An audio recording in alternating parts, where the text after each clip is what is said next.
As a man who was born and raised in Texas, my soda of choice has always been and forever will be Dr. Pepper. But I can't deny that when I was a little weeaboo, my favorite show was an anime called Tiger and Bunny. It was about corporately sponsored superheroes that turned saving the day into a reality TV show. One of its main heroes was Blue Rose, the show's main source of TNA, who was sponsored by Pepsi Next. Blue Rose was so beloved that she was actually used as the official mascot for the drink outside of the show and was featured in real-world ads. However, this wasn't the first time that PepsiCo Japan had gone the superhero route with their advertising, with their original foray not only becoming a beloved Japanese pop culture icon, but he's also made his way to become a prominent figure in the Western gaming sphere as well, years after the campaign came to a close. Of course, I'm talking about Pepsi Man. Wow! Yes, Pepsi Man. This Silver Surfer looking dude was a result of PepsiCo Japan enlisting the help of an advertising company called Pyramid Films, who in turn recruited the legendary arm of Lucasfilm's Industrial Light and Magic to bring Pepsi Man to life for a series of 12 commercials. Canadian comic artist Travis Charest is frequently credited as being responsible for the design of the character, which was perpetuated by other big channels like Did You Know Gaming. But upon closer research, i.e. looking at the man's Twitter account, it was confirmed that he had nothing to do with it. His only contribution to the Pepsi Man canon was just having done a design for one of the cans. So hey, just a reminder to not trust everything that you hear on YouTube, even from me. Nothing beats doing your own research. Now, funnily enough, Japan wasn't the only region to get a Pepsi Man, because around the same time, PepsiCo Mexico unveiled their own incarnation of the character, looking less sleek and modern and more like a traditional superhero. Regardless, the Japanese Pepsi Man definitely has a Western feel to him as well, especially since the adverts look pretty American.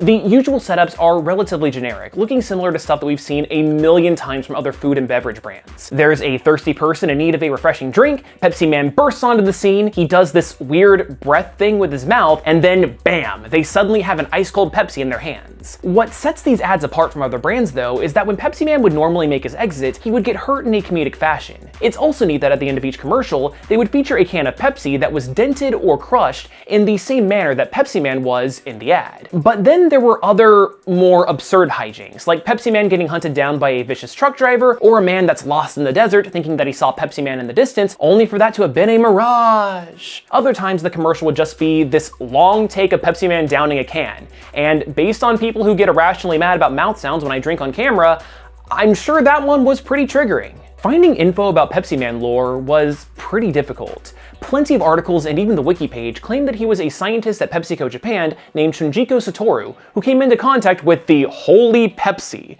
But no matter how hard I tried, I couldn't find official sources to back this claim up. From stuff that I could find though, like this action figure that smells like Pepsi and has a gradient effect that changes from his metallic sheen to a cola coloring, it seems like he's actually made out of Pepsi. So he could be some sort of caffeine homunculus.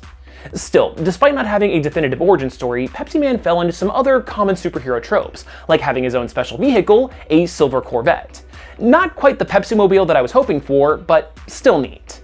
Also, even though he was only around for a short period of time, Pepsi Man was yet another 90s superhero to go through costume redesigns, as he got the slicker blue and silver suit to match the change in the can design, which went from the classic white to the now iconic blue one. He also had a gender-bent counterpart, Pepsi Woman, who showed up from time to time serving to promote the diet soda Pepsi Twist. Funnily enough, she was literally just Pepsi Man wearing a lemon mask at first, but then was replaced by a real Pepsi Woman who dropped by for one of the commercials, no doubt leading to bundles and bundles of highly specific fan art.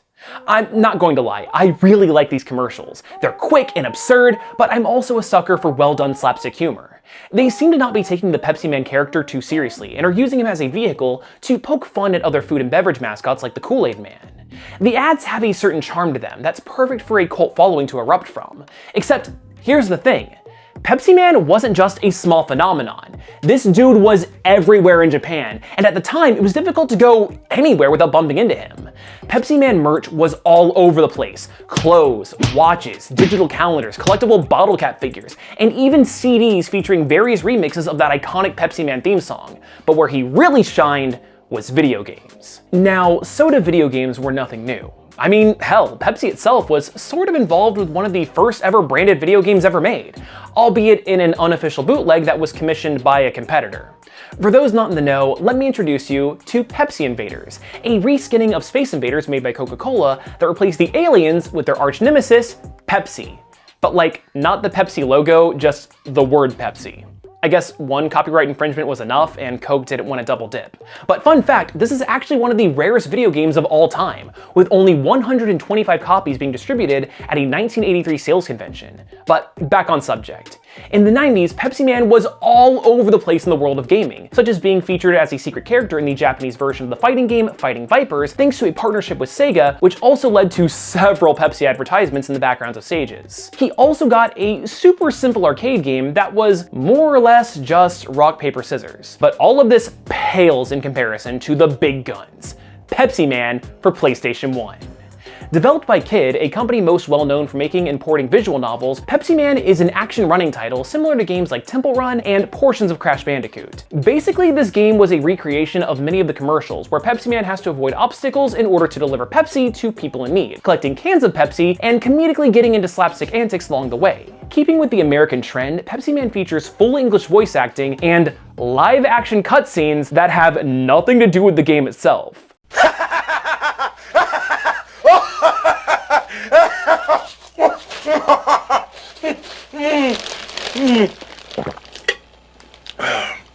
Pepsi for TV game. Also, it's apparently the law that when you make a video about this game, you have to mention that although it was released 2 years beforehand, this level is eerily similar to Sonic Adventure 2's opening stage. And in a later level, Pepsi Man is chased by a large truck in an alley similar to the second half of City Escape. The game was made on a tight budget, and apparently didn't sell all that well despite being a discounted title right off the bat. Yeah, hard to believe that people weren't tripping over themselves in order to purchase a game that was literally just one big advertisement. Love that Pepsi. Since this video is meant to more or less be an overview of the Pepsi Man character, that's really all I have to say about the game. But if you would like a deeper dive into it, then I highly recommend the Completionist video, which gives a pretty complete look into it. In the years following the conclusion of the Pepsi Man advertisement campaign, the commercials and ROMs of the game had made their way over to the United States, where Pepsi Man became a bit of a cult icon, especially in the speedrunning community. Die-hard Pepsi Man fans have tried their best to shoehorn him into whatever they can, modding skins into various games, and even recreating the PlayStation 1 game in other engines. This strange, shiny man that's captivated the hearts and minds of people for years doesn't seem to be going away anytime soon, thanks to the undying love of his fans. Regardless, even though I'm probably not going to drink another Pepsi for maybe the rest of my life, I still had a lot of fun diving into the strange and all over the place history of this absolute legend. So, you know what? Fine. Here's to you, Pepsi Man.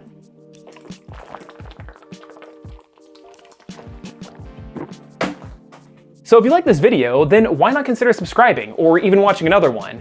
And hey, April Fools! This is kind of what I do on the channel. I take an absurd topic and I put the same level of research and care into it as I would any of the other stuff on my channel. So if you like this, then hey, please subscribe. I would really like to have you here.